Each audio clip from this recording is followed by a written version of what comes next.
150 crore children. I have verified this from the written script which was there in the parliament last night, where I wanted to actually check on myself. 150 paper leaks affecting 750 crore children, which means 7.5 billion. The entire population of the world is just about 8 billion. And you have 7.5 billion children in India. ना मालूम ये आंकड़ा कहाँ से आया, या तो ये मनगढ़ंत है, या तो ये इसमें शरारत है, और या फिर इसमें इग्नोरेंस है। उन्होंने कहा कि सन 2024 के बाद जब ये एक्ट लगा था कोई कार्रवाई नहीं हुई। शायद उन्होंने ये अध्ययन नहीं किया कि 52 FIR लग चुके हैं पिछले 2 वर्ष में जब से ये एक्ट बना, जिसमें से 29 है प्रिवेंशन ऑफ अनफेयर मीन्स और 23 है भारत संहिता के लिए। इसी तरह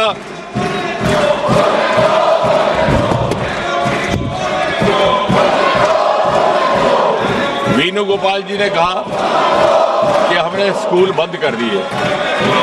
शायद वो ये कहते कि हमारे हायर एजुकेशन के अवसरों में 30% बढ़ोतरी करने का ये काम इस सरकार ने किया है। We have increased the number of universities from 760 to 1,293. I am not saying anything without evidence. The number of higher education institutions has been increased from 51,534 to 64,896. इसी सरकार ने ट्राइबल्स के लिए एकलव्य विद्यालय भी बनाए, और इसी सरकार ने national education policy 2020 lie, which is a game changer and which should have happened actually. वो एक आपका अधूरा काम और आपका पाप था।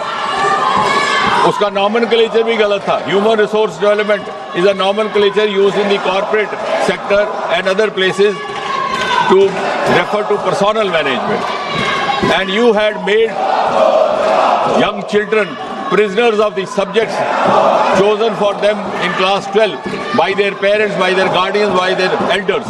NEP 2020 has liberated our adolescent children from these subjects that they took up for class 12 and given them an aptitudinal freedom. अर्थात यदि कोई माता पिता अपने बच्चे को 12वीं कक्षा में 12वीं जमात में मेडिकल के सब्जेक्ट चुनने के लिए इसलिए हिदायत देते हैं कि उन्हें ये उम्मीद होती है कि वो आगे चल करके डॉक्टर बने, और किसी कारण वो नहीं बन पाता, तो पिछले जैसे हालात नहीं कि वो BSc भी उन्हीं मजमून में करेगा, MSc भी उसी सब्जेक्ट में करेगा, PhD भी उसी सब्जेक्ट में करेगा, ना चाहते हुए भी ही becomes prisoner of the subjects. There we have entry exit. अगर वो डॉक्टर नहीं बना और उस डॉक्टर बनने बगैर वो सब्जेक्ट्स को आगे अध्ययन जारी नहीं रखना चाहता, तो वो लिटरेचर में जा सकता है, मैथमेटिक्स में जा सकता है। There is a democratisation of higher education across the country. और इतना ही नहीं, यही वो सरकार है जिसने मेडिकल एजुकेशन में भी, क्योंकि मेडिकल एजुकेशन के हवाले से बात हो रही है, एम्स की संख्या 7 से लेकर 22 तक बढ़ा दी। गवर्नमेंट मेडिकल कॉलेज की संख्या 387 से 844, MBBS सीट 51,300 से 1,39,000, पोस्ट ग्रेजुएशन सीट्स 31,100 से 86,300 तक। अब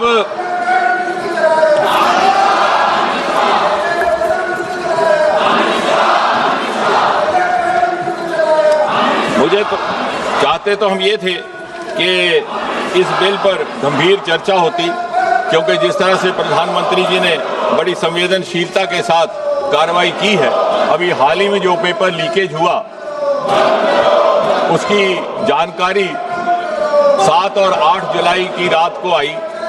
12 तारीख को CBI को सौंप दिया गया। तुरंत 13 व्यक्ति हिरासत में ले लिए गए। साथ ही साथ लगभग 92 लोकेशंस पर रेड किया गया और 12 तारीख को ही CBI दिया। और मुझे कहते हुए तसल्ली है कि कल चार्जशीट फाइल हुआ और आज से वो ट्रायल भी शुरू हो गया इस नए कानून के तहत, जिसके अनुसार पूरा का पूरा फैसला 5 महीने में मुकम्मल हो जाएगा। पहले 2 महीने में इन्वेस्टिगेशन, इंटेरोगेशन और अगले 3 महीने में एंड इसलिए जब आप इसके अतिरिक्त अगर आप युवाओं की बात करते हैं तो इसके अतिरिक्त सरकारी नौकरी की मानसिकता से बाहर निकालने का काम और अन्य विकल्प भी इसी सरकार ने पैदा किए। जब आपने सरकार छोड़ी तो इस देश में स्टार्टअप की संख्या केवल 350 थी, आज बढ़कर के 2,30,000 से ऊपर हो गई। हम तीसरे दर्जे पर आन खड़े हो गए और इसलिए बहुत समय ना लेता हुआ मैं सीधा इस बजट के विषय में थोड़ी एक बात करके अपनी बात को समाप्त करूंगा, क्योंकि आप इस समय आपका भी उस तरह का नहीं है।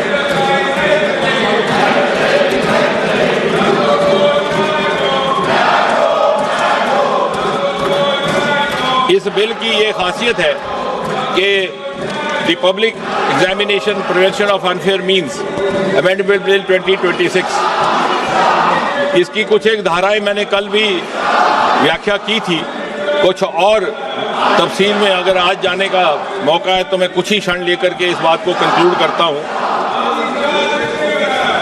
Public examination prevention of unfair means bill 2024 was enacted in January 24, लेकिन हाल ही के घटनाक्रम के बाद ये इस सरकार की संवेदनशीलता है and openness to accept the inputs and to learn from the experience and also to learn from the advice of the experts के लगा कि इसको और stringent बनाया जाए।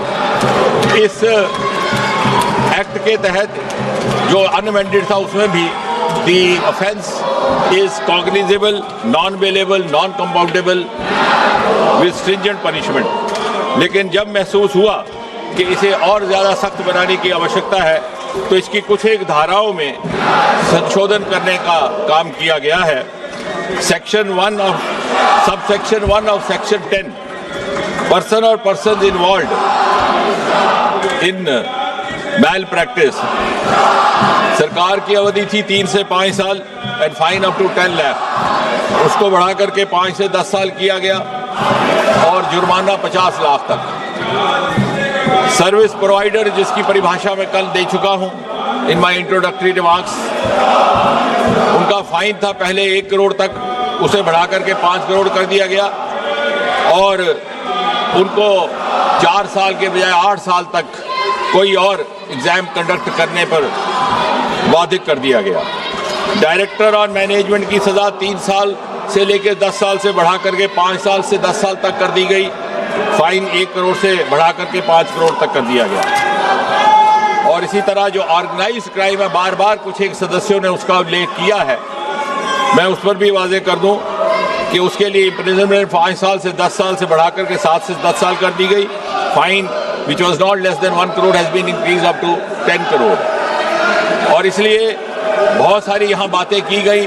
मैं ये भी कहना चाहूँगा कि कोई भी बच्चा अगर सुसाइड करता है तो जितना आपको उसका खेद है उससे ज़्यादा हमें है, लेकिन हमें आंकड़ों में ना उलझाइए। हालांकि किसी मृतक बच्चे के आंकड़े का व्याख्या करना कोई शोभा नहीं देता, लेकिन the rate of suicide related to paper leakage also has reduced over the last few years. यही कुछ एक बात कह करके मैं अपनी बात समाप्त करता हूँ। प्रश्न ये कि श्री N.K. प्रेमचंद्रन द्वारा प्रस्तुत संशोधन 1 को स्वीकृत किया जाए। जो सदस्य इसके पक्ष में हाँ गए, जो सदस्य विरोध में ना गए, मेरे विचार में निर्णय ना वालों के पक्ष में, ना वालों के पक्ष संशोधन स्वीकृत हुआ। प्रश्न ये कि विधेयक पर विचार किया जाए। जो सदस्य के पक्ष में हाँ गए, जो सदस्य विरोध में ना गए, मेरे विचार में निर्णय हाँ वालों के पक्ष में, हाँ वालों के पक्ष में विधेयक पर विचार करने हेतु प्रस्ताव स्वीकृत किया गया। अब सभा विधेयक पर खंडवार विचार करेगी। निम्नलिखित मान्य सदस्यों के इस विधेयक पर विभिन्न खंडों में आए संशोधन हैं श्री NK प्रेमचंदन, विशाल पाटिल, प्रोफेसर शौकत राय, डीन कोरिया, नीरज मौर्य, आनंद भदौरिया, श्याम कुमार बर्वे, के राधाकृष्णन, EB बिडन, लालजी वर्मा, राजेश रंजन, बेनी मेनन, शफी परमबिल, अजय कुमार सिन्हा, मनोज कुमार, शशिकांत सेंथिल, DM कतिर आनंद। मेरा अनुरोध है, अगर आप सब अपने अपने संशोधन प्रस्तुत करना चाहते हैं तो अपने अपने स्थान पर चले जाएं, तो मैं सभी खंडों के सभा के निर्णय के लिए एक साथ लेता हूं। जा रहे हैं आप?